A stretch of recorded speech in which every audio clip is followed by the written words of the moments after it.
सब अपनी अपनी गाड़ियों में सवार थे, जैसा कि जवान बता रहा था। आपको बता दें कि उनका साफ कहना था कि सब अपनी अपनी गाड़ी में सवार थे। सबसे पहली गाड़ी के सामने एक विस्फोट होता है और उसके बाद अंधाधुंध फायरिंग होती है। इसमें कई दिग्गज नेता कांग्रेस के इस परिवर्तन यात्रा के तहत यहां पहुंचे थे। आपको बता दें सुकमा का यह दरभा इलाका है।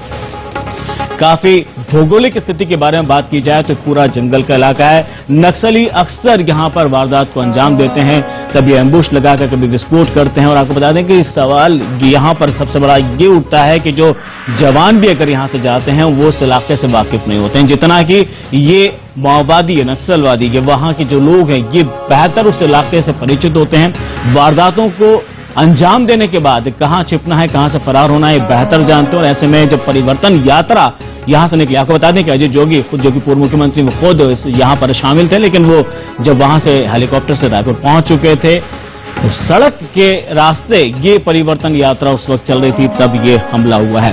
और धीरे धीरे शुरुआती दौर में ये खबर छोटी थी, लेकिन पल पर यह खबर बढ़ती गई। और अब आपको बता दें कि छत्तीसगढ़ के कई दिग्गज कांग्रेस नेताओं के बारे में खबर आ रही, जिसमें पूर्व विधायक उदय मुदलियार, नेता प्रतिपक्ष पूर्व महेंद्र कर्मा। आपको बता दें महेंद्र कर्मा शुरू से टारगेट रहे हैं छत्तीसगढ़ में माओवादियों के। सलवा जुलूम की जब शुरुआत हुई थी तब भी महेंद्र कर्मा के घर पर अटैक हुआ था। आपको बता दें जिसमें उनके कुछ परिजन, कुछ रिश्तेदारों के ऊपर की मौत हुई थी।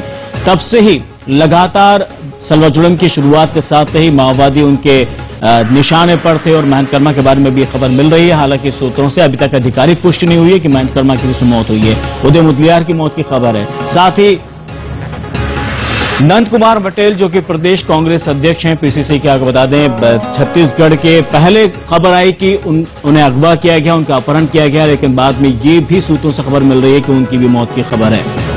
विद्याचरण शुक्ल के बारे में बताया जा रहा है कि उनको पीठ में गोली लगी। और इसके अलावा कई दिग्गज नेता, कार्यकर्ता जो कांग्रेस के इस परिवर्तन यात्रा के अंदर शामिल थे, उनके ऊपर अंधाधुंध फायरिंग की गई है। अगर बता दें वैसे भी 26 तारीख यानी कि कल एडस मेटा मुठभेड़ जो हुई थी, उसके विरोध में माओवादियों ने बंद का ऐलान भी किया है। पहले से उन्होंने कह दिया था कि यहां इस इलाके के अंदर पूरा बंद का ऐलान कर चुके थे। और ऐसे में सुकमा का ये इलाका, हालांकि जहां पर ये परिवर्तन यात्रा आज पहुंची थी, उस पर ये हमला हुआ है। और पल पल छत्तीसगढ़ के अंदर ये खबर बड़ी होती हुई नजर आ रही है।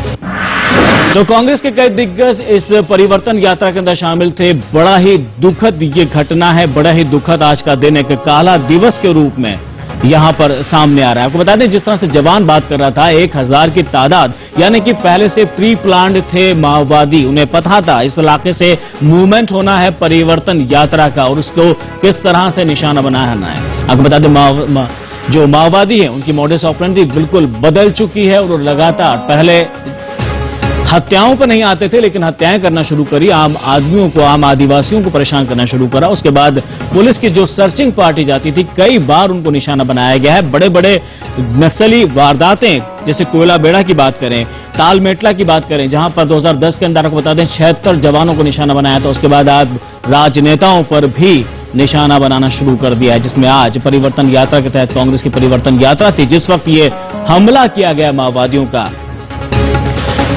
रामसेवक पैकरा जी हमारे साथ जुड़े हुए थे। साफ उनका कहना था कि राजनेताओं पर निशाना बनाना, यानी कि साफ नजर आता है कि माओवादी ये वो विचारधारा हो चुकी है जो लोकतंत्र के साफ खिलाफ है, यानी कि लोकतंत्र के खिलाफ हो चुकी है ये विचारधारा। ऐसे में बहुत बड़ा खतरा इस वक्त हो चुका है लोकतंत्र को बचाने का। सवाल ये उठता है कि अब दोनों को, यानी कि अब सबको साथ आने की जरूरत है। हमें पता जरूरत महसूस हो रही है, केंद्र सरकार हो चाहे राज्य सरकार हो, दोनों को एकजुट होना पड़ेगा, दोनों को एक साथ आना पड़ेगा, तभी माओवाद का खात्मा किया जा सकता है। अक्सर छत्तीसगढ़ में हमने देखा, इसके अलावा हमने कई प्रदेश जो नक्सल से प्रभावित हैं, झारखंड की बात करें, बिहार की बात करें, हर इस इलाके के अंदर जहां माओवाद, आंध्र प्रदेश का इलाका, उड़ीसा का इलाका, जहां पर विकास की बात होती है, वहां नक्सली उसके खिलाफ होते हैं। जहां सड़कें बनती हैं वहां सड़कें खोद दी जाती हैं, पेड़ गिरा दिए जाते हैं, गाड़ियों को रोक दिया जाता है, डंपरों को आग लगा जाती है। और ऐसी कई बड़ी वारदातें उड़ीसा, छत्तीसगढ़ में अक्सर पहले भी और साथ ही झारखंड के अंदर भी देखने को मिली थी। आपको बता दें आज परिवर्तन यात्रा थी, कांग्रेस की ये परिवर्तन यात्रा थी, जिसमें कांग्रेस के कई दिग्गज नेता भी शामिल थे। जिस वक्त सड़क मार्ग से ये परिवर्तन यात्रा चल रही थी, उस वक्त एक बड़ा विस्फोट होता है, सारी गाड़ियां रुक जाती और तभी